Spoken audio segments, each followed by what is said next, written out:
Welcome, ladies and gentlemen, PDAC 2017. We are still here in Toronto. It's the third day, and we are at the booth of Alabama Graphite. You remember, the emerging battery graphite producer out of the US, working in the US, by a Canadian company, of course.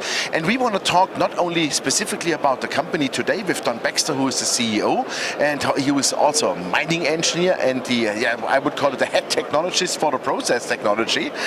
We want to talk specifically about what's the difference between graphite, but also battery graphite. Battery graphite. Welcome. Indeed. Welcome. Good to be here, Jochen. Thank you very much for taking the time. What makes you so unique? I mean, graphite, there is a lot of graphite out in the world. That's no problem. Indeed, yes. I call it's for pencils, first of all.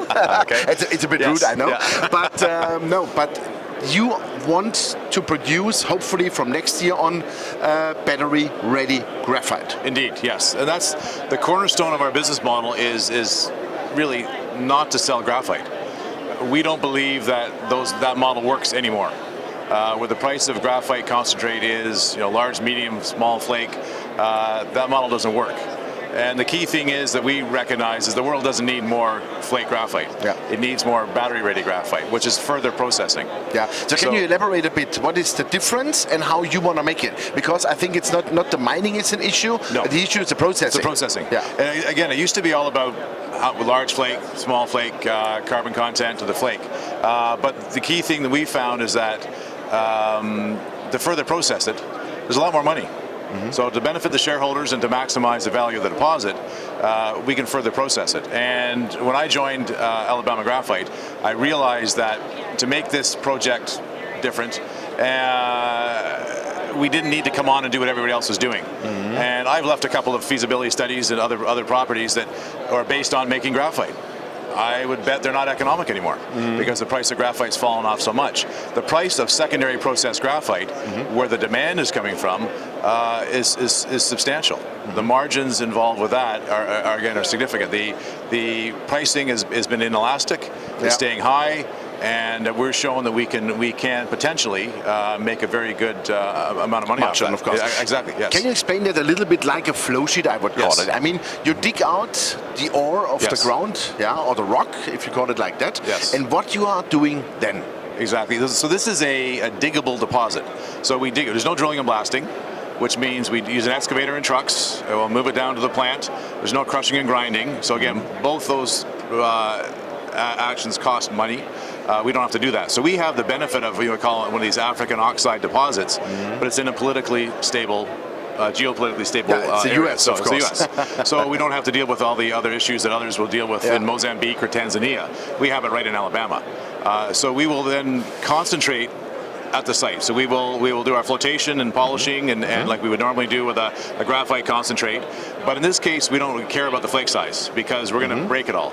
So we will maximize our grade of the concentrate, and then we will ship that down the road to our next plant where we will purify, micronize and spherinize, which is basically sizing and shaping of that particle. We'll take it down to 21 micron size roughly. We put a coating on it, and it's ready for a battery. And that's where the demand is coming. So we're seeing that, the entire world flake graphite demand is about 375,000 tons. We're seeing the growth in lithium-ion batteries. So we're showing about 110,000 tons of graphite was utilized in lithium-ion batteries in 2016. Of that 110, 65,000 was natural, with 100% of that coming from China. And the remaining is synthetic. So we're seeing 2 years ago that number of natural graphite would be 35 to 40,000 tons. So we're seeing that growth happen. So that's the market we want, and that's where the money is, and that's where the demand is. So that's the future demand for the next 20, 30, 40 years, absolutely, whatever. Absolutely. So we're seeing that number, according to Benchmark, that number is going to exceed 400,000 tons.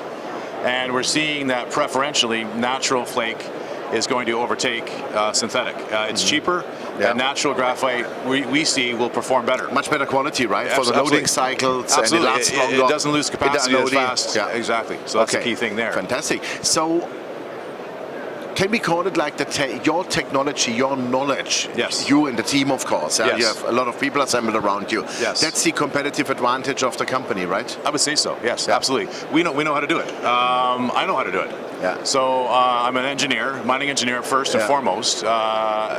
Besides being the CEO of the company, I'm probably one of the few CEOs who actually is an engineer, and I'm the only one who's done it before. So it puts us in a pretty unique position. Yeah, perfect. Have you patented the process, or how does it work? It's just a secret. It'll be a secret. It's like the how we do it is proprietary to us. We won't tell you, but it will be different for every graphite. Yeah. So every deposit will have different impurities. So our low temperature thermal process to purify will be different from property to property. So it's not really something that can be patented, but how we do it and then how we further handle and feed the micronizers or feed the spheronizers and how we coat would be proprietary to us. Fantastic. But it's not something that at this point, the entire general process maybe, but we're not interested in it because ultimately to patent something, you have to tell people how to do it. Exactly. So it's not something that you can be copied like from other graphite producers. Because if someone took our exact, say, stoichiochemistry from our purification process, it won't work for their graphite. Yeah. They have to spend time to trial and error and change it around and vary the parameters. And there's 3, 4, 5 parameters to play with. Fantastic. Yeah. Last question: how much graphite you have so far in your projects? Meaning, what mine life could you do with that? Yeah. Indeed. Okay. Yes. And what would be a possible starting tonnage for you per annum to produce, and to what can you ramp that up? Well, we have in situ graphite in our resource. We have just shy of 4 million tons of contained graphite. That's in a 165 million ton resource, creating roughly 3%. So we have a lot of graphite. Our business model uses 10% of that. And that model starts off only processing 200,000 tons of material, which will yield 5,000 tons of graphite. By year 7, we'll ramp that up to 15,000 tons. We modeled that, however, we're seeing that may be way too small. Yeah. So we picked the number, the 5,000 ton a year number to start because it's realistic. Yeah. We're not going to come in and take over the markets. We're going to come in, prove ourselves, establish market share, and then become the go-to graphite. Perfect. We're the only ones in the contiguous United States to do this. Yeah. So what we're doing has also brought attention from the Department of Defense. And I think we mentioned that before in other conversations. Yeah, exactly. But that puts us in other people are starting to copy our business model, but they can't copy our location. You had a news release, I think it was last week, about your purity. Yes. What is so outstanding on that purity of 99.99997%? That's amazing. It's like the 100. It's remarkable. Our lab tech said he had never seen that before with natural graphite. The significance of that is, first of all, we don't need to do that for batteries. The significance, it shows that we can exceed some parameters, for example, for nuclear. We're not necessarily going after that market, but it's something we've shown that our graphite could qualify for very easily. Fantastic. And that also shows the other analysis shows other things such as boron, which is the key thing you look at for nuclear is well below any detectable limits that were required for the nuclear industry. So it was more of an exercise in showing what we can do and what our technical capabilities are, and how our process, our purification process. Yes, and it's not an acid process. Yeah. We're competing against the Chinese using acid.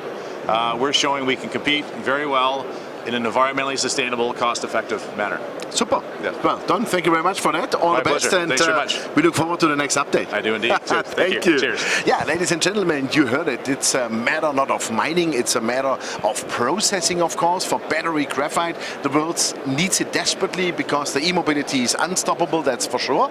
Alabama Graphite is in the right position. It's in the driver's seat in the US. This will be hopefully then the first mine for battery graphite, or the first processing company delivering all the Teslas, Mercedes and Volkswagens in the world. And yeah, check it out. Thanks for watching us. Bye-bye from Toronto.